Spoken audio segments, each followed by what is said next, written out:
Assalamu alaykum kanaldagi aziz ko'rmanlar. Avangardlar programmasining 13-chi sonini ko'rishinglarni qizg'in qarshi olamiz. Men Arshin Ediqot. Bugungi bu programmamizga 1982-yili Beyjing Markaziy Millatlar Universiteti Uyg'ur tili va adabiyot kasbini tugatgan va 1992-yili 92-yildan beri Anqara Universiteti Til va Tarix Coğrafya Fakülteti hozirgi zaman Türkiye tilleri ve edebiyatları bölümünde Uyghur tili derslerini berip kelayotgan doçent Doktor Erkin Ahmet Ustaz'ın bugünkü programımızda teklif kıldık. Assalamu alaikum Ustaz. Aleykümselam. Aleykümselam. Kıymetli vaxtlarını çıkarıp katlaşıp verdiler. Sizge köpten köp rahmet eytimiz. Ben de sizlerge köp rahmet eytim. Bugün bu Ramazan ayında ekran arkalık bütün yurttaşlar bilen görüştüğünler için köp rahmet. Bütün yurttaşlarının ki mübarek Ramazan ayını tebrikleyim. Rahmet, Allah razı olsun. Ondan sonra programımızın kaydı suyu özlerinin hayatlarını bir inşallah bugün sohbette tamamen sohbetleşimiz. Ondan sonra hayatlarına bir şeyden başlayıp söz etmegen bolsa. Ben de 1962 yılı Kaşgar vilayetiga qarashliq Yopuğu nahisinin Yekşembaza kentide tug'ilgan. Aslında ben Açık degan yerde tug'ilgan. O'zimizning yurti Yekşembaza edi. U yerda boshlang'ich maktabni Yekşembazada o'qigandan keyin to'liq o'rta maktabni Yopuğu nahisida o'qidim. Undan keyin o vaqtlarda şu 1977 yılı üniversitet imtihani asli keltirildi. İnsanlar üniversitet imtihaniga qatnashish orqali üniversitede o'qish tanlash başlandı. Ben 78 yılı to'liq o'rta maktabni bitirmay turib şu bütün Xitoy bo'yicha shu oliy maktab o'quvchi elish imtihoniga qatnashib Beyjing Markaziy Millatlar Universiteti Uyghur Til Edebiyat kasbiga o'tdim. Şu vakitten itibaren hem de Uygurların tarihi, tili, edebiyatı muşu cihetde hem de kızıkıp okup ondan keyin 80'li yıllara kelgan vaqtida şu chet elga chiqish shamili chiqishga başladı. Şuna bilan biz oxirigacha o'qiylik degan maqsad bilan doktora o'qish uchun 88 yılının oxirlarida Türkiye'ye gelip Ankara Üniversitesi ve Til ve Tarih Coğrafya Fakültesi'de doktorant bulup okuşka başladım. Şu Türkiye'ye geçip olgan hayatımda hem de benim hayatımdaki en mühim noktalardan biri hem de şu 78. yılki imtihanı üniversiteye ötkenden keyin biz o vakitlarda tarihimizi, tilimizi, edebiyatımızı taza yaxşı bilmeydik. Ama o vaxtlarda bilirsiz bu teknolojiye hazırlık terakki kılmagan Uygurlar şu çoğunlarımızdan destallarımızı, edebiyatımızı çoğunlardan anlaydık o vaxtlarda. Televizyon mu yok? Ama 78. yılı Beijing'e imtihanı ötüp üniversiteye girgenden keyin biz kim? Milletimiz nimo?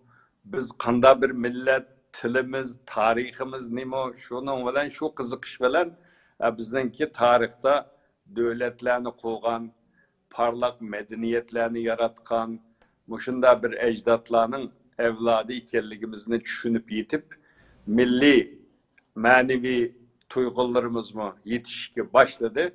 Muşunda bir mezgilde okuduk hem de 80'li yılla Uygurlarınki uygunuş yılıydı. Hakikaten hazırki igir vaziyette mi? Ben şu vaxtlarını sığınıp esleymem de. O vaxtlarda mı esaret altıdaydık, mustemlikki astıdaydık ama hiç bulmasa yüzümüzden tilini, dinini, medeniyetini ügünüş, erkilligimiz kısmen bozumu battı.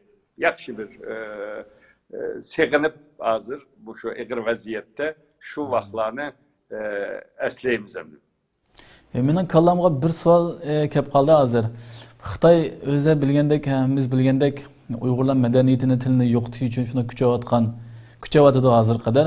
Mayli o'zlar shu o'qitgan vaqtlarini tortib u ishni davom qilayotgan.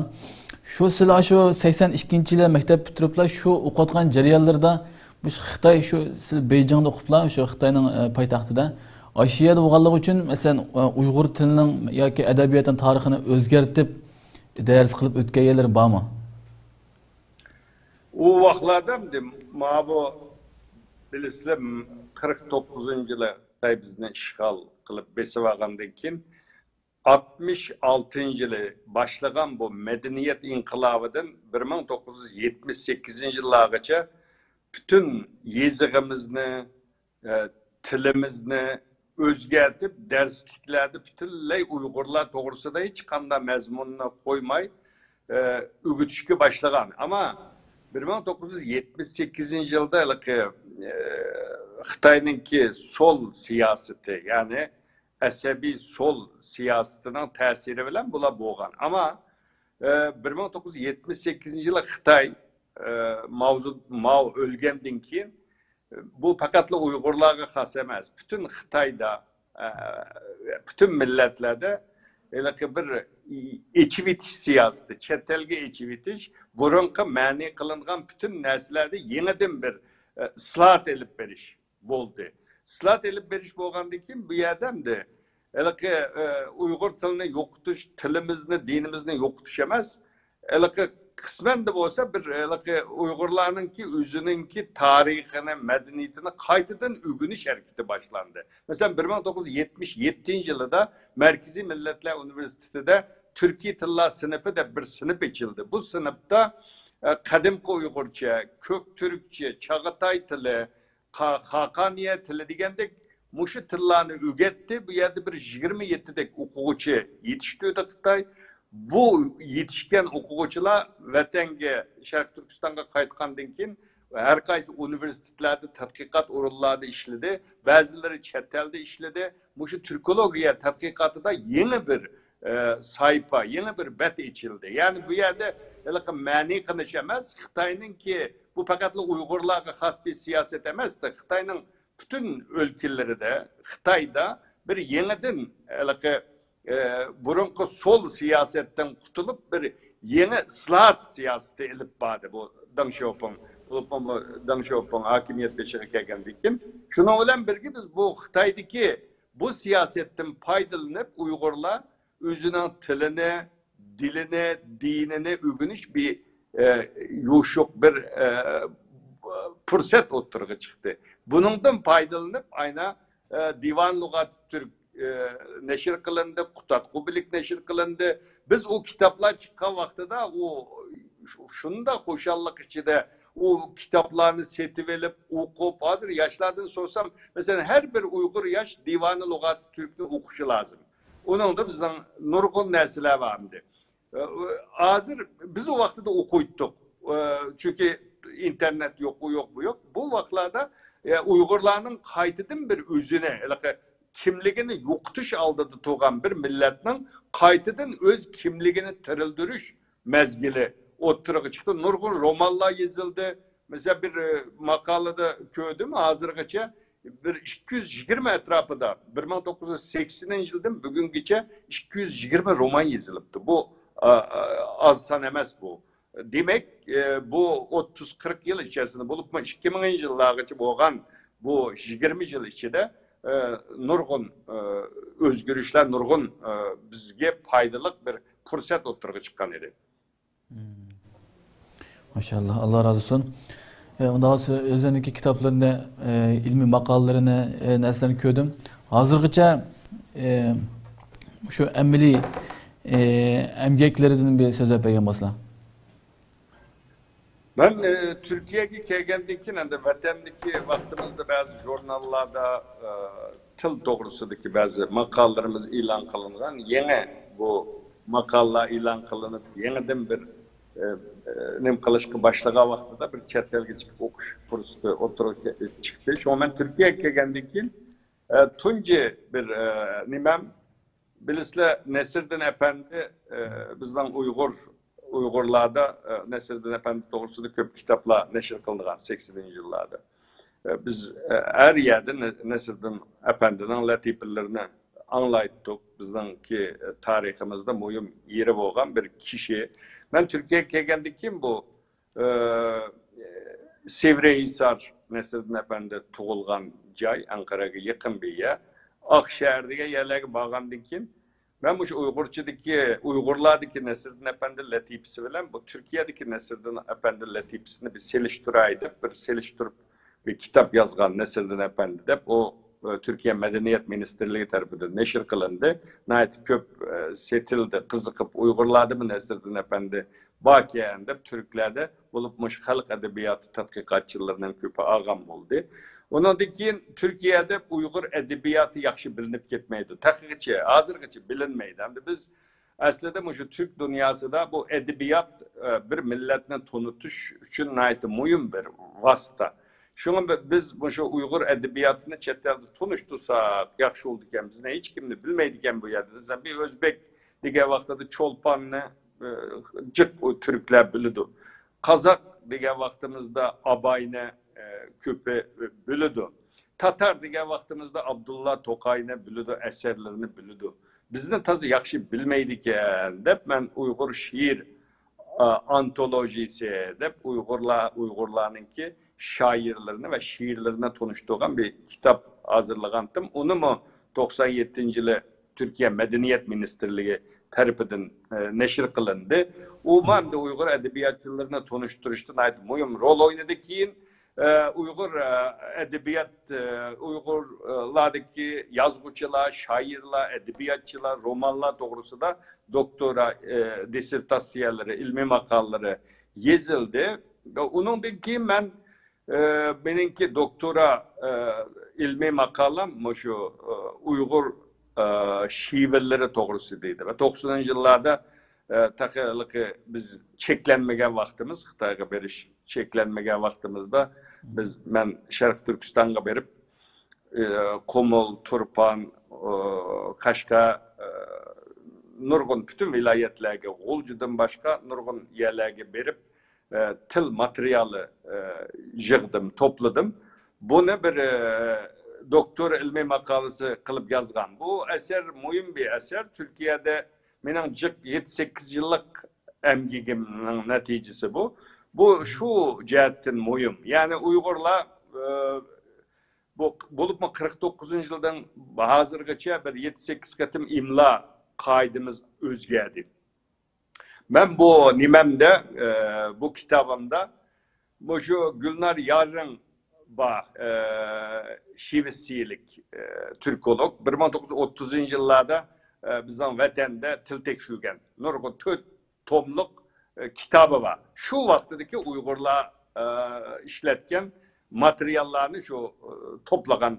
Ben şunun bilen hazırki Uygurçada kanda özgürüş oldu. Tarihten bugünküce Uygur tilinde kanda özgürüşler oldu. Bu imla özgürlüş ceryanı da bizden başka Türkiye tillerden uzaklaştırdı mı? Ya ki yakınlaştırdı mı? Bu Xitay'ın til siyaseti kanda oldu diyen bunu oturuğa çıkarış için teyarlagan bir kitaptı. Bu ayrım bir program kılgılı boğudak bir tema bu. Bu neşir kılındı. Bu Türkiye Cumhuriyeti Devleti'nin bu Türk Tili Tatkikat İdaresi de neşir kılındı. İki katım besildi. Bu ikinci qitim besilganmi tugudi hazır. Şu til tadqiqatçılar köp paydalangan bir kitap oldu. Ondan keyin bu Ürümçi katliamı yüz berdi. 2009 yılı 7. ayının 5. günü. Başka milletlerde muşunda vaka boğan vaxtıda her kanda bir vakanı, bir siyasi özgürlük, cemiyetteki bazı çok vakalarını derhal kızıqıda yazıp kaldırdı. Başka milletlerde bunda bir adet var. Biz Uygurlar tarihte nurgun tarih yaratkan bir millet. Ama yazıp kaldırmaganda biz mesela mançı yıllık tarihimiz var o bu desek halkarada akademik manada ilmi cihette onu ispatlayıp bilemesek o boş nesi olurdu. Şuna tarihi vakalarını yazıp kaldırış lazım. Ben başka milletlerde kökendikin bunu bir yazay edip ben şu 5. iyul Ürümçi katliamı ve Şarkı Türkistan meselesi edip bu Ürümçi katliamının oturup çıkış sebepleri nimi oldu bu yerde? Dünya bu meseleye kanda pozisyon bildirdi. Bu yerdeki Uygurlarga kanda bir afet elip geldi. Digenini ben şu vaxtıda Türk tilida hem Uygurçada yazıp bir kitap kılıp neşir kıldığın. Ondan keyin bizimki Uygurlarda bir mizah yani yumur, çakçak medeniyetimiz var. Bu İsam Uygur medeniyetindeki mühim bir kişi vefat oldu 2-3 yıl burun. Bununki İsam çakçaklarını bir redlep bu çakçak deplam ötmeslik lazım. Bunun içinde insanını, ademini hem küldürdü hem uygu saladığan bir içine ait felsefilik mana boğan neyse. Biz Uygurlar olturumuz, çakçak kılışımız, külümüz, kitimiz ama bunun çunkur manisi neymi o? Bunun üstünde köp toktalmayımız. Aslında bu Uygur milletininki, Uygurlarınki nait ustalık bilen cemiyetteki bazı siyasi, içtimai, iktisadi meselelerini yumur arkalık ifade ediş medeniyetimiz nait kadimi tarihiye. Bunu bir yazıp redlep nimkalayda bunu bir kitap kılıp çıkardım. Onun için Uygurçu ders bir dağın boğandikin Uygur tılıdın asas dep şu Türk çetterliklerge kanda kılıp Uygurçunu yaxşı gütümüzde bir derslik kitap teyyarlagan buldum. En ahirada de yani bir bizden tarihimizdeki en mühim vaka bu 2014-15 yılı Tayland, Malezya arkalık köp sandı yurt dışımız, vatandaşımız Uygurlar naiti capa müşakkatlik bir seferden keyin Türkiye'ye gittik geldi. Bunun içinde naiti tragediyelik hikayeler var. Bu hikayeler tarihi yazıp kaldırışı lazım. Bir gün biz soruyanmasak, biz ölsek bizden evlatlarımız bu zulümünü çektiğen kişilerden hesap soruşu lazım. Bunların yazıp kaldırılışı lazım da oylap. Ben 21. asırdaki Uygur tragediyası Köçüş degen temada bir kitap yazdım. Türkçe bu Akgün Neşriyatı tarafından neşir kılındı. Bu kitap neşir kılıngandıkken Türkiye'deki bir yazgıcı bunu bir gecede jığlap durup okup oldum dedi. Bir gecede telefon kıldı bir kişi. Dedi, hocam dedi ben senin kitabını ağantem. Bir gecede okudum. Acayip bir tragediyani yazıpsa ben bunu bir roman kılıp yazmakçı dedi. Şunun dikine Bolu'da dedim. O roman mı neşir kılındı? Yolda Kagallar, Yolda Kalanlar da bir roman yazdı birisi. O mu Türkiye'de neşir kılındı? Şuna yurttaşlar hem de bu şu Türklerin yazıvatkan kitapları bulanı mesela bir balalarımız Türkiye'de doğulup çoğuğan evlatlarımız bu tarihimizin ügünüşü lazım, bilişi lazım. Şu bu kitaplarını elip kitap uyumuzda koyuşumuz lazım da oylayma. Bizde bunda bir kültür yok. Yani kitap yığıdığan, kitap toplaydığan bu nayet yakşı bir adet. İstanbul'da bunda Uygurlar var ama köp emez. Bunun umumlaşışı lazım. Bu şunda Türkler biz için bir kitap yazsa o kitabını elip çokum kitaplarımızda koyup koysak, ballarımız okusa biz kim, nereden geldik bunu bilişimiz lazım. Bu üçün nayet mühim. Şu anda bunun ki işte ömrümüz Hudayım ömür verse bunun keyin bu kitap yazıp kaldırışka devam kılımız Hudayım buyursa. Allah razı olsun ustaz. Hakikaten her taraftan kitaplar yazıpla maşallah. Meyle çakçaktan olsun, meyle vatandaki o vakalardan olsun hem bir taraftan oylap yazıpla. Hakikaten ola hemisi davaga kirdi. Hazırgacha bo'lgan unun boshqa dava qilgan xizmatlarini bedib bergan bo'lsa. Ben şu okuş jarayonida 1997 yılı Gulca katliamı oldu. Biz endi elbette kalbimizde vatan, millet, işkı battı. Yani biz okuş jarayonida milli hissiyatımız, milli tuygularımız baldı oygangan kişiler. Hem de biz müşahede okup vatanga qaytib bir şagirt yetiştirsek, okuğucu yetiştirsek, milletimiz için hizmet kılsak degan ayında gayeler bilen chet elga chiqqan. Bizden chet elde qilish, bu yerda bir yashash niyetim yoktu şahsen meninki. Yani ben kelib bir 3 yıl, 4 yılgacha bunda bir narsani o'ylamay o'qidim. Ketimi deplam o'qigan endi. Undan keyin yurttaşlar, ağaynilar, bu işte qanday qilsak chet elda bu çoğunlarımız bilan görüştük. Mesela ben kelgandan keyin bir kechada bizning merhum liderimiz İsa Yusuf Alptekin bizning nayi bilan İsa Yusuf Alptekinninki tug'ilib cho'ng bo'lgan nayisi, qo'shni nayi bo'lgandan keyin mening kelganligimni anglagandan keyin bunda bir bola kepto degandan keyin men ko'rishsam dedi. Badim ko'rsam jutning ahvolini so'di. Sözlep verdim. O vaxtda vatanga ketsek Xitoy so'lab qo'ydi deb qo'rqib turib ko'rishdik endi. Ketib vatanda xizmat qilamiz deydigan ayda bir g'oyamiz vardı.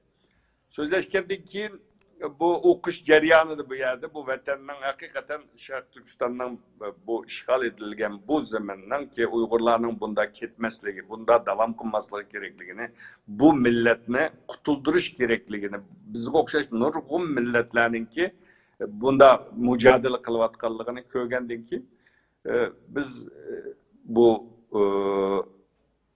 muşunda oylap okup kılıp jügen vaxtıda Sovyetler Birliği yemirildi. Kazakistan, Kırgızistan okşaş 5 Türkiye Cumhuriyeti mustakil oldu. Onun için bu cumhuriyetlerle Türkiye oturusu da nayeti zor işte münasebetler ornatılmış. Kurultaylar çağırıldı. Şu biz hem de nüfus cihetten en çoğun bolsak mı mustakil olmagan biz vakenimiz, bir Tatarlar vaken kagalları çoğun Türkiye milletlerinin küpe mustakil boptu dep oylap. Tuzak Gulca katliamı oldu, Gulca kırgınçılığı. Türkiye'deki televizyelerde bu Gulca kırgınçılığı doğrusu da mı da sohbet programları buluşku başladı. Ben o zaman o vaxtıda şu üniversiteye girip üniversitede çetellik mutkassis, çetellik okutkucu da işlevatkan vaktim.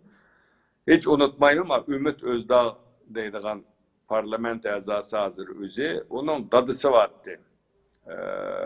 Bu kişi bizden Şarkı Türkistan davasına ait ehemmiyet veretti. Allah rahmet eylesin. Onun yanında yani bir Saadet Partisi de bir Oya Hanım deydiğen bir parlament azası vardı. Ula bir televizyonda, TRT televizyonunda bir sohbet programı kıldıkken, Gulca katliamı doğrusu da. Sen o yerden kelgen boğandıkken katnaşsan dedi. Berip katnaştım. Katnaşkandan keyin şu Xitay qara tizimlik koyup bir vatangi verip kileyle dep vizeliş için pasportumla iversem, bizanki bir sekreter kız bilan iversem, bu adam kiremeydi o, bunun vize vermeyimiz degandan keyin şundan keyin hem de bu davaga kirsek bo'g'idek deb angacha şu bizdenki bazı o zaman yaşlar teşkilatı kuruldu, Şarkı Türkistan Milli Kurultayı açılgan İstanbul'da bulanın hemmisini bilettik ama uzakta katnaşmay vatanga qaytib xizmat qilamiz degan maqsad bilan nim qilgan bo'lgandiki shu 98 97 98dan tartib men undan keyin shu faoliyatning ichiga kirgan bo'ldim. Ondan keyin 2000-yillarga kelgan vaqtida Erkin Asya Radyosu'nunki Ankara'da işhanesi açıldı. O işhanada müdürü olup 13 yıl müdürü olup işledim. Hem Erkin Tarım namıda uzun yıldan yakın Erkin Asya Radyosu'da haber işledim. Bir mezgil uzun yıl Dünya Uygur Kurultayı'nın ki tüvenden yukarıgacha her derecede hizmet kılışka tırıştım. Kolumdan kilişçe bugün Dünya Uygur Kurultayı nölden başlagan, bugün dünyada hem Birleşken Devletler Teşkilatı'da, Avrupa Parlamentosu'da, Amerika, Japonya, bütün dünya devletleri tarafından resmi bir Uygurlarga vekillik kılıdığan teşkilat dep kabul kılıngan bir teşkilatka aylandı. Bunu köge vaktimizde hakikaten pahırlanımız nayet kıyın şartlarda kuruldu, nayet zor nurgun hizmetler kılındı. Bugün bu 20 yıllık bir hizmet neticesi de bugün hem dava halkaralaştı hem teşkilatlarımız bağan sıra güçlüvatıdı. Dünyadaki teşkilatlar arasındaki hemkarlık mı küçüvatıdı. Bunun kadar men noçu sen noçu bunda cidel mi azaydı bence. Şuna kolumuzdan kilişçe şu milletimizden ki erkilliği, mustakilliği için özümüzün ki kabiliyeti sahasında hizmet kılışkı tiriştik hazırgacha. Allah razı olsun. Allah yollarını tıkımı uçuk kılsın inşallah. Unda olsa şu Uygur tili ve medeniyeti tadqiqatının nöbetdeki ahvalını bir de payın basla. Şimdi bu vatandaki bek içinişli kamdı. Vatanda muşunda parlak medeniyetki ige bir milletin tili, tarihi, edebiyatı mesela 80. 84. yılı hiç unutmayayım Beycan'da şu Uygur tili tadqiqatı konferansı içilgan. Şu içilgan vaxtıda biz xuddi bir nayet çoğun işi olgandık ayında uşal olgan. Hem bu chet elde ilmi muhakeme şıkılları degen bu adetteki işemdi. Her gün Türkiye'de yüzlerce boşunda hem de hazır pandemi virüsün tüpeyle içilmeydiğen bu kaldı. Bu ilmi tatbikatlarda halkaradan ait köpemdi. Vatanda 84'tü bir kıtım içildi. 2016 yılı 2015 oluşu mümkün. Şinjan Üniversitesi'de nait çoğun muyda bir tıl tatbikatıcıgını içildi. Piş kadem tatbikatçılardan Mir Sultan Osmanov biz tanıydıgan dağlık tılşunaslarının hemmizga videosunu gördüm, patnaştım. Şu tuncu yığın kenemdi, vatanda içilgan. Elbette nurgun izahlık lügat yazıldı. Telaffuz lügatı neşir kılındı, imla lügatı neşir kılındı. Köp sanda Uygur tili grammatiki kitapları yazıldı. Ama bu yeterlik emez. Yani bu chet çıkıp bunda Türk tili doğrusunda kılıngan tadqiqatlar, Özbek tili doğrusunda kılıngan tadqiqatlarga seliştuğu vaxtada bizdeki tadqiqat nayeti keyni de kalgan emdi. Cık sahada, cık meselelerde bu köp tadqiqat yok. Mesela Kemçil'de hem de chetelde vatanda şunda hem de hazır takım içinişlik oldu. Hazır aynı ki bu Türkologiya tadqiqatı bütünley dağlık şahslarımızı, kişilerini pantürküs, bölgünçü, dini aşkın dep bularının küpünü ya kisivetti ya bugün kampta. Hem de chetelde tadqiqatga kelsek, hem biz chetelde bolgandan chetelde Uygur tadqiqatı doğrusunda nimeler oldu, bundaki nimelerini kılış gerek degan vaqtimizda chetelde hazır Uygur tili tadqiqatı hakikaten küçeydi. Bulup mu bu 2008 yılı Şark Türkistan meselesi halkaralaşkan oldu. Birleşken Devletler Teşkilatı'da bu karar kabul kılıngan dikin. Hazır hem de bütün dünyada Şark Türkistan Uygurlar doğrusundaki tadqiqat paketla til, medeniyet, tarih cihetleri emez. Siyasi, iktizadi, ekologiya her cihetin Uygurlar doğrusundaki Şark Türkistan doğrusundaki tadqiqat köpüyüvatıdı. Hem de til cihetin elip etkandı Türkiye'de hazır 14 üniversitede hazır zaman Türkiye tilleri ve edebiyatları bölümü var. Bu bölümlerde Uygur tili ve edebiyat tilleri kespi vardı. Bu bizim için yaxşı bir fırsat hem de bu. Mesela mustakil olan Kazak, Kırgız, Özbek, Türkmenlerinki tillerinin arasında biz Uygurlarla hem kademi tarihi bir millet hem en köp kişi işletilen bir til, Türk Uygur tili. Yani bugün Alişir Navai'larınki, o Hakaniye Mahmud Kaşgari, Kutat Kubilik bu kitaplarını yazgan tılının devamı. Biz şulanın mirasçıları Uygurlar. Onda oğandaki bu çetelde, bu Türkiye'de, Türkologiya sahası da nait hürmet sazaber. Uygur tadkikatı. Yani birisi Uygurlar tarihten bugünküçe yizgi olan bir millet.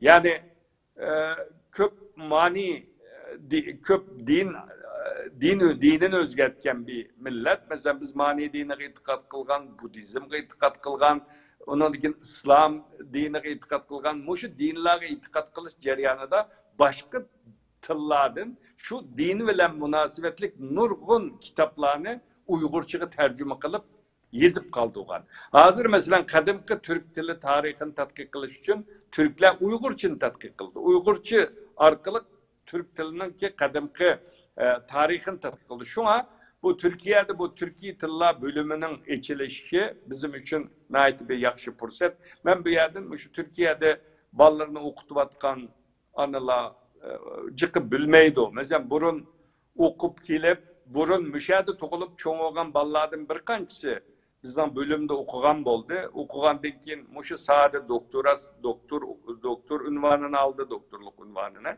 Mesela mushu bölümlerde Türkiye'de üniversitelerde balalarını okusu buludu Uygurlarca. Uygurca öğütüdüğün bunda yani tadqiqat merkezleri var.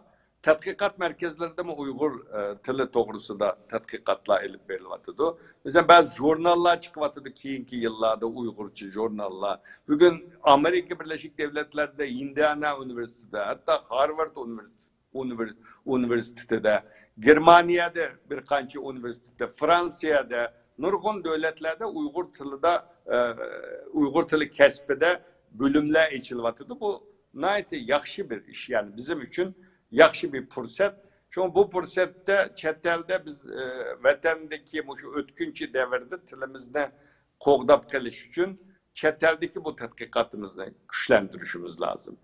Yani köplep kitaplarının yazılışı lazım. Hazır anıtıl mektapları içilvatıdı bu yakşı iş. Ama anıtıl mektapları yeterli emez. Uygurçununki akademik bir til, bilim tili bulup saklanıp kalışı için Uygur tilide ilmi tadqiqatlarının elip verilişi lazım. Bundaki jurnallarının çıkışı, o jurnalda ilmi Uygurca makallarının neşir kılınışı lazım. Bunda kılgan takdirde gelecekte Uygur tilimizden takımı terakki kılıp mükemmelleşi için hizmet kılgan bulumuz paydalık buldu dep oylayman. Çetelde yakşı bir fırsat var hazır Uygur tadqiqatıda. Bu nayt tiz köpüyüvatıdı. Biz kelgen vaxtıda şu pakatla til cihati tadqiqat vardı. Hazır her sahada tadqiqat var. Uygurlar doğrusunda. Çeteldeki üniversitelerde. Fakat Türkiye'de demez, bütün dünyadaki ilim sahası da Uygurlarga bo'lgan bir qiziqish var. Uygurlarning medeniyeti, tarihi, edebiyatı her sahada bo'lgan tadqiqatga bir qiziqish var. Bunun takımı güçlendiriş için bu sahada hizmet kılışımız, ehemmiyet verişimiz yeni nesil yaşlarınki yetişişi lazım. Allah razı olsun. Meni kallamaya bir savol kelib qoldi. Hamiz bilgandek vatanda bo'lsin, Xitoy Uyg'ur tilini yo'q qilman deb maktablardan tortib o'zining tilini zo'rlatdi. Vatandagilar hargiz o'rganish qolmaydi tabiiyki. Ular shu zo'rli shaklda o'rganib, bundan keyin o'sha davom qilishi mumkin. Ve çetellik Uygurlar olsa, mayli Avrupa'da olsun, mayli Türkiye'de olsun, yaşayotgan devletlerin tilini öğrenişe zorluk vardı demde aşağıda yaşaş için, aşağıda hayatını geçiriş için. Mayli biz mesela bizim işimizdeki, bizim etrafımızdaki tanıtış balı olsun, vatandan çıkarlık için Uygur tilini devam kıldı ama bizim keyinki Uygurlar olup kalsa, mesela Allah sağ olsun vatan inşallah yakın kayıtışka, eğer Xitay muşan zulüm devam kılsa, başka devletler bizim vatan yardım kılışını yaqtırma müşna davam qılayversa, bizim Uygurlar müşna davam qılayversak, çetelde müşna başqalarning tilini öğrenip, vatanda Uygur tilini öğrenemay, Xitoy tilini öğrenip, bizim Uygur tili unutulup ketish ehtimolliği bormi agar mush holatda davom qilsa Uygur tili? Mushundalam devam etse o xatar bor. Demişki desem bugün dünyada 6000 etrafında til var. bu tılның aldığımızdaki 50 yıl içinde 4 manga yakını yok oludu deydi tilşunaslar. Şimdi bu mesela tarihte devlet kurgan, imperiyalar kurgan nurgun milletinin bugün tili yok. Mesela Anadolu'da işte Sümerler, Hititler degen tarihten çok milletler, onda bir til yok. Mesela Sibirya'da nurgun Türkiye halklar var. Mesela iki adam kalgan, bugün mesela Çuvaş tili deydiğen bir til var. Türkiye til bu. Tunca katım Avrupa tarafı gitken Türkiye halklar bula. Nayte az adam kılıklık. Bula ölse bu til öldü tügeydi degen gep. Şuna eğer muşundalı devam kıldığan olsa, ben bunda devam kıldığanlığı işlenmeyme. Bu çokum özgürdü. Uygurlarının ki bu özgürmegen takdirde eğer Xitay'nın ki siyaseti Xitayçı başka tılga okşumaydı. Bu hükümran til tarihte nurgun milletlerini yok kılıp etken bir til. Bugün Gansu, Çinhay diye yerlerde tarihte Xitay bek az ülkeler bula. Hazır hemmisi Xitay'dan rayonu. Xitay medeniyeti mesela özünü başkuğan hakimiyet aslında turup hakimiyetteki milletlerini asimilasyon kılıp etken bir kültür, Xitay kültürü. Mesela Mançular 370 yıl imparatorluk koğan Xitaylarına baş koğan bir millet. Bugün Mançu dili diye bir til yok. Bada işletilmeydi yani. Hadi. Yok oldu Mançular'da. Şunun okşaş, hazır mesela vatanda ballarını kürüvatemizden de. Küçük bir kızdan soğudu. Akanın ismini mi desem, ben desem size Urusla, ben demeyme, dese, hatta bazı Uygurlar özünün medeniyetini yaxşı bilmegen takdirde, tilini bilmese, özünün kültürüdün, özünün medeniyetinin nomus kılıdığan bir keyfiyat şekillense, o millet tızla yokup gidiyor. Mesela bu seyrek Uygurlar var Gansu'da. Benim bir okuyucum vardı. Ben sordum ola. Dedim ki sen üzerine Uygur eskılamsa, Xitay eskılamsa desem %50 Uygur eskılama, %50 üzerine Xitay eskılama dedi. Belki ben Uygur boğallığım için benim üzümge kilenmey, ben %50 Uygur eskılama degen buluşu mümkün. Ama ben dedim silah bu nim için hazır Xitayla toy kılam silah desek Xitay bilen toy kılış hazır nayte moda deydi. Nimiş ka desem biz 80. yıllarca hatta 85-86'larca çoğunlarımız mesela bir Xitay bilen bir toy kıp kalsa mahallede onu yatlayttık, onu çetki kakattık. Manda bir mahalli bir besim battı deydi. Ama o keyinki yıllarda Xitay'nın iktisadi cihetten yükselişi, Xitay'nın takımı güçlenişi bilen birlikte bir Xitay bilen toy kılgan adam cemiyette bunda ornu yukarı bir derece kötürülgen bulduğun bir ayrım bir sınıf yükseliş dep karaydıgan manda bir keyfiyat oturuğa çıktı deydi. Şunun bilen yaşlar bilen Xitaylar bilen toy kılış köpeydi. Hazır anı tilde gep kıldığan serik Uygurlarının sani bek azıyıp gidiyordu mahallem dedi. Yani bula hemmesi bizim için bir yani ibret. Yani bunu öğrengen vaktimizde mesela bu dünyada hazır yok oluvatkan milletlerinin tili edip Hacettepe Üniversitesi'de jurnal çıktı. Mesela kızıkıdıqallar okup ekanlar şunu mesela Hacettepe Üniversitesi'nden torbitik girsenler yok oluvatkan Türkiye tilleri edip ayında bir jurnal mı çıkıvatıda hazır. Bu yerde değil. Şu an Sibirya'da nurgun Türkiye tilla yokup gitiglik. Öyle gep kılıdı.